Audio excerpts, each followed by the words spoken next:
Halo teman-teman, selamat datang kembali di Mister Film. Bagaimana kabar kalian hari ini? Saya doakan semoga teman-teman di sana selalu dalam keadaan sehat, berkecukupan, dan tidak akan pernah kurang suatu apapun di dalam hidup kalian. Untuk menemani waktu santai teman-teman, kali ini saya akan menceritakan sebuah kisah nyata yang sangat luar biasa tentang perjalanan seorang biksu dari dinasti Tang yang berangkat dari timur menuju ke barat untuk mencari kitab suci. Perjalanan sejauh 25.000 km ini memakan waktu 19 tahun dan melintasi 110 negara. Kisah tentang keberaniannya ini seringkali diceritakan kembali, namun dalam versi yang kita kenal sebagai film Kerasakti. Sejarah asli tentang perjalanannya ke barat mencari kitab suci diabadikan ke dalam sebuah film layar lebar yang berjudul Xuanzang. Dan inilah dia teman-teman, alur cerita filmnya. Di dalam sebuah buku yang berjudul The Ancient Geography of India, Alexander Cunningham, seorang insinyur sekaligus arkeolog terkenal dari Inggris, menuliskan bahwa pada suatu ketika di dalam hidupnya, dia menemukan sebuah buku kuno dari zaman dinasti Tang yang berjudul Perjalanan ke Barat, yang ditulis oleh seorang biksu yang bernama Xuanzang. Di dalam buku tersebut digambarkan dengan jelas patung dan kuil-kuil yang mengelilingi sebatang pohon yang sangat bersejarah. Pohon di mana Pangeran Siddhartha, Sang Buddha, mendapatkan pencerahan dari surga. Berdasarkan peta yang digambarkan oleh Xuanzang, Alexander kemudian memulai sebuah ekspedisi penggalian dan lalu menemukan reruntuhan dari kuil Mahabodhi, Nalanda. Semua kuil dan penemuan bersejarah yang Alexander temukan sesuai dan sama persis letaknya dengan deskripsi yang dituliskan oleh Xuanzang di dalam bukunya yang berjudul Perjalanan ke Barat. Xuanzang, atau yang kita kenal sebagai Biksu Tong Samcong, adalah seorang biksu dari zaman dinasti Tang. Pada tahun 627 Masehi, Cina dilanda oleh bencana kekeringan dan wabah hama belalang menghabiskan semua tanaman yang ditanam oleh para petani.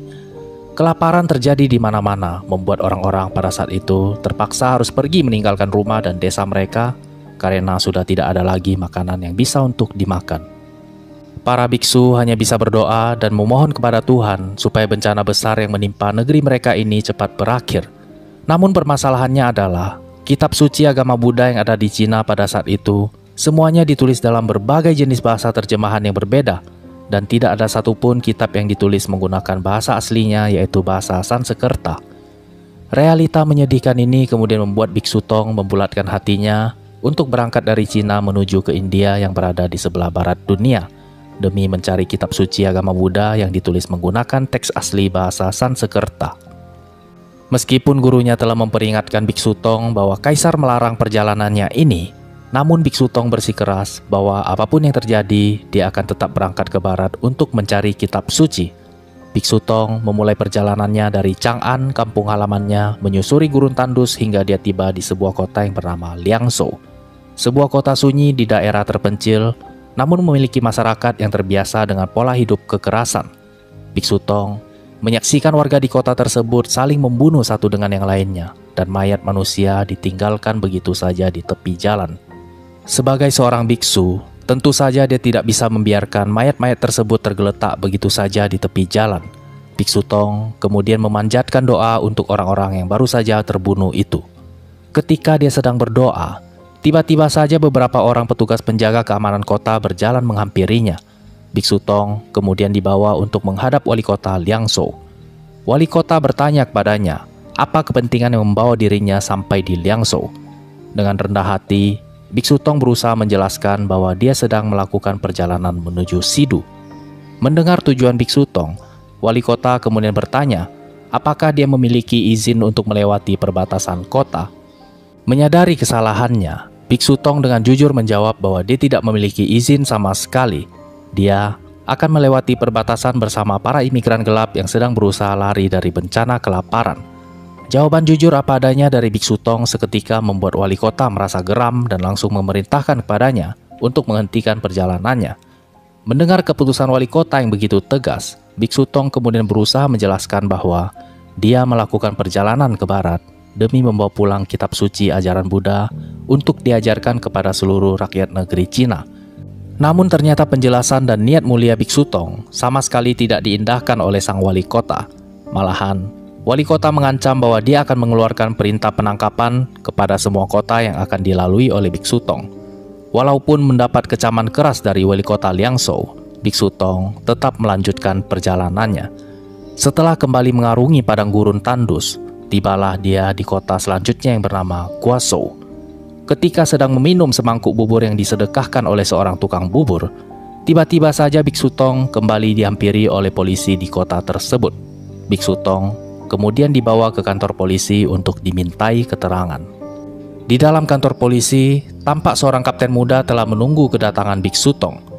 Sang kapten kemudian menunjukkan kepadanya selembar surat perintah penangkapan yang di dalamnya terdapat gambar sketsa wajahnya.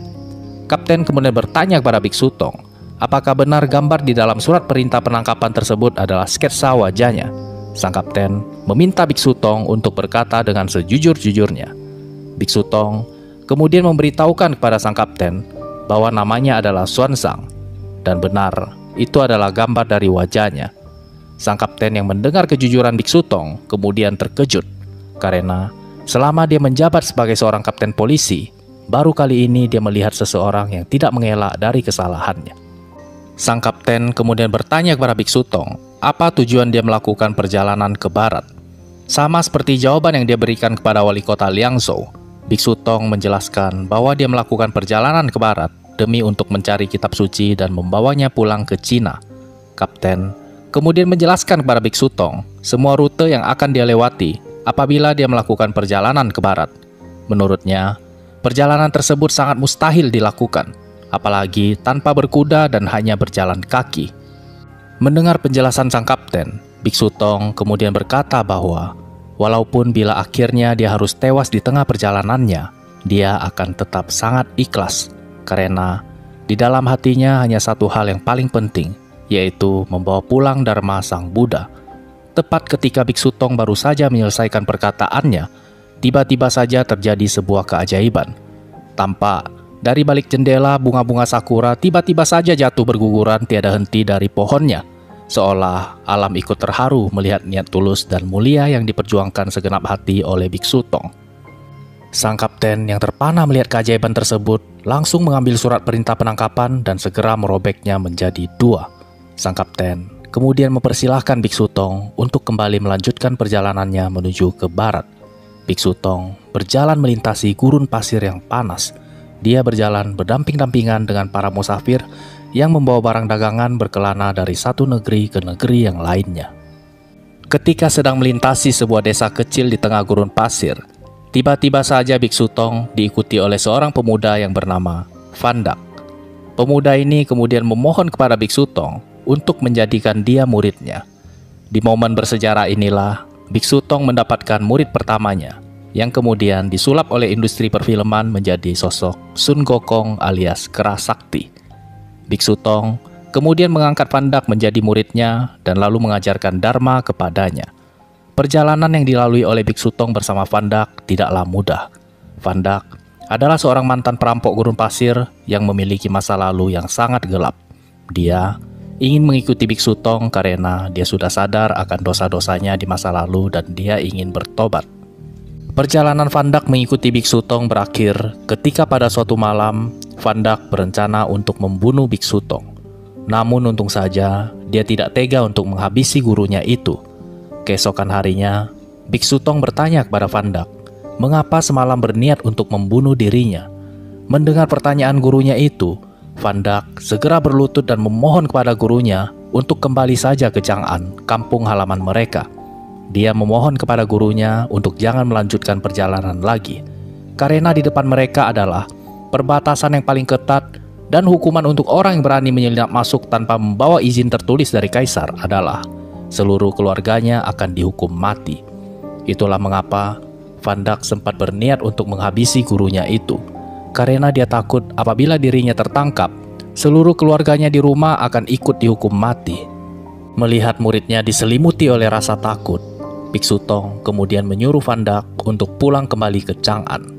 Biksu Tong berjanji kepadanya, apabila dia tertangkap ketika melintasi perbatasan, disiksa sekalipun, dia tidak akan pernah menyebut bahwa muridnya ada peran dalam membantu perjalanannya ke barat. Fandak kemudian memberikan hormat untuk yang terakhir kalinya kepada Biksu Tong dan lalu kembali pulang ke Chang'an.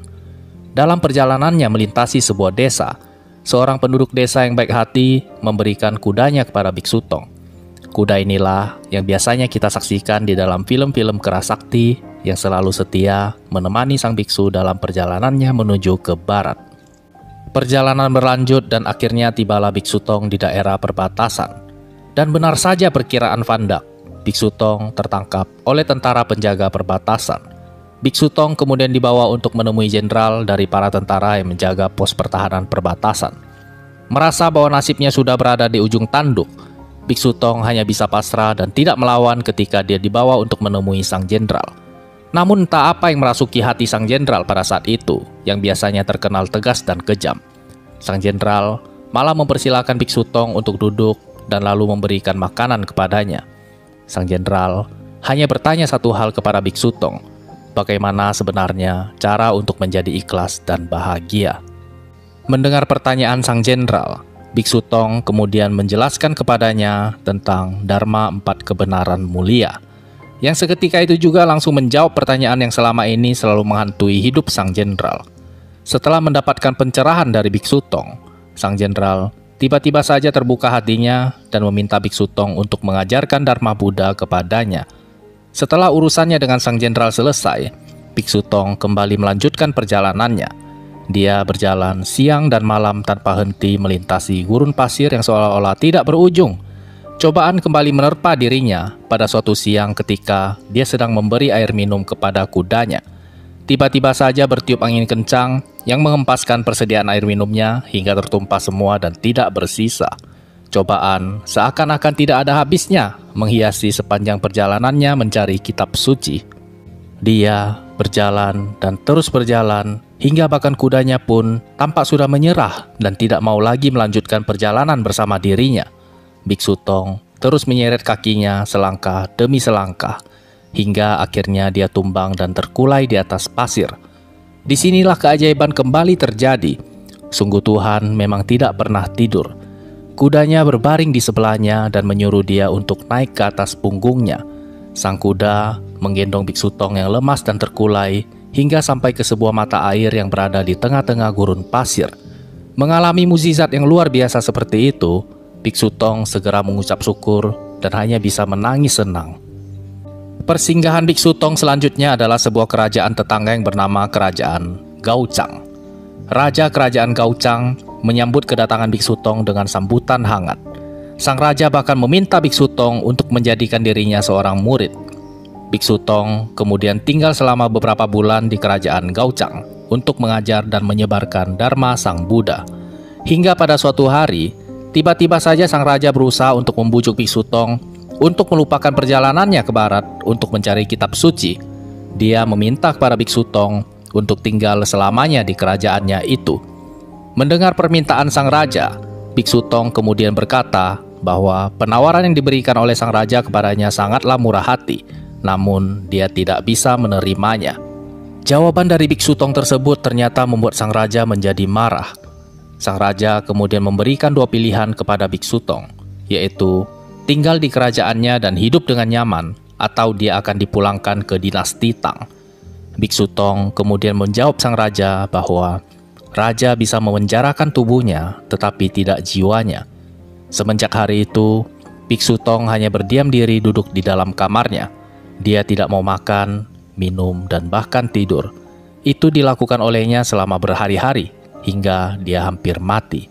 Dan akhirnya raja mendatangi Biksu Tong untuk meminta maaf karena sudah berdosa besar tega memaksanya hingga seperti itu. Raja bersujud di depannya dan berkata bahwa dia tidak akan meminta Biksu Tong untuk tinggal di kerajaannya lagi. Dia memohon kepada sang biksu untuk segera makan dan minum. Selepas dari kerajaan Gaochang, raja mengabarkan kepada semua negeri tetangga bahwa guru dharmanya Biksu Tong akan berkunjung ke tempat mereka. Semenjak hari itu, Biksu Tong selalu diterima di semua tempat yang dia lewati, dan bahkan selalu diperlakukan sebagai tamu besar yang dihormati. Sang raja juga memerintahkan kepada beberapa prajurit terbaiknya untuk mengawal dan membantu semua keperluan Biksu Tong sepanjang perjalanannya menuju ke barat. Satu persatu negeri mereka lewati, musim berganti, dan akhirnya Biksu Tong mencapai Sidu, India. Kini perjalanannya menuju ke barat telah berakhir. Para biksu di Sidu mengadakan sebuah upacara besar untuk menyambut kedatangannya. Setelah memberikan hormat kepada sang maha guru yang ada di Sidu, Biksu Tong kemudian tinggal di Sidu untuk belajar Dharma Buddha. Selama 5 tahun, Biksu Tong tinggal di sana untuk belajar dan menyalin semua kitab Buddha yang masih asli dan ditulis dalam bahasa Sanskerta.